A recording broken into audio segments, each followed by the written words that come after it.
She was born to be a prisoner, raised to serve a system built on fear, chained by bloodlines she never chose.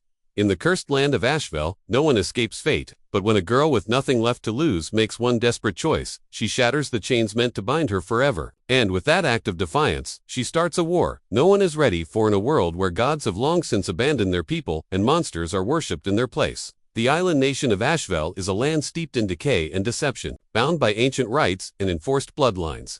The people of Asheville live under the rule of Direbinders mages, who draw their power from contracts with monstrous, otherworldly beings. These Direbinders are the elite. They control politics, religion, even the fate of individuals who are seen as nothing more than fuel for their magic. At the heart of it all is a system that trades lives for power. One life, bound and bled, two, strength in the hands of another.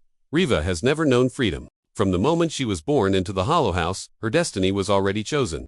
As a Hollowbound, one of the magically subjugated who served the Direbinder, she was raised to obey without question. Her existence is transactional. Her body, her blood, her soul, all pledged in quiet servitude.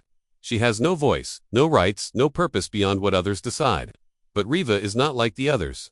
Beneath her silence, a storm has always stirred, a flicker of rage buried deep, fanned by years of watching her people suffer for the whims of the powerful. When her brother is taken and sacrificed in one of the cruel rituals of binding, something inside her snaps. Rheva makes a choice no heart should ever make. She steals power that was never meant to be hers. She interrupts a dire binding ritual and binds herself not to a lesser monster but to something older, darker, and far more dangerous, said God long thought dead.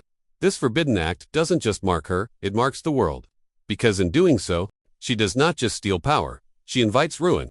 The god she binds to is Kairos, the god of hunger, a being exiled beyond the known worlds for crimes so vast even other gods turned against him. Binding to him is a death sentence. It is also the beginning of Rheva's true power. As Kairos awakens within her, Rheva begins to see the truth behind Asheville's rotten core. The Direbinders are not saviors, they are parasites. Their magic, it's sustained by the suffering of others, built upon centuries of cruelty masked as order. Their gods are not divine, they are demons in disguise. Kairos, for all his hunger and wrath, offers her something no other has a choice. Together, they form a pact, not just of power, but of shared vengeance. He will grant her the strength to break the system, she will grant him purpose beyond hunger. But power never comes without cost. Rheva begins to change. Her body grows stronger, faster, deadlier.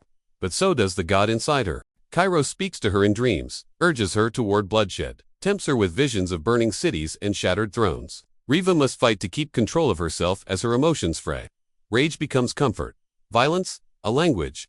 Each step she takes toward vengeance risks losing herself to the very thing she wants to destroy. She becomes a walking contradiction, a bound woman who has broken her chains, a monster in human skin, a symbol of rebellion for the Hollowbound, and a threat to every Direbinder alive. As news of her survival spreads, she is hunted relentlessly.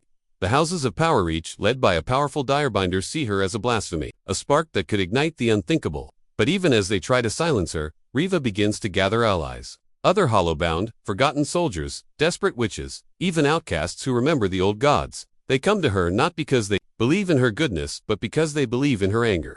And that is enough. Rheva leads them in a guerrilla war across city by city, stronghold by stronghold. She carves a path of destruction, not just killing Direbinders, but exposing their truths.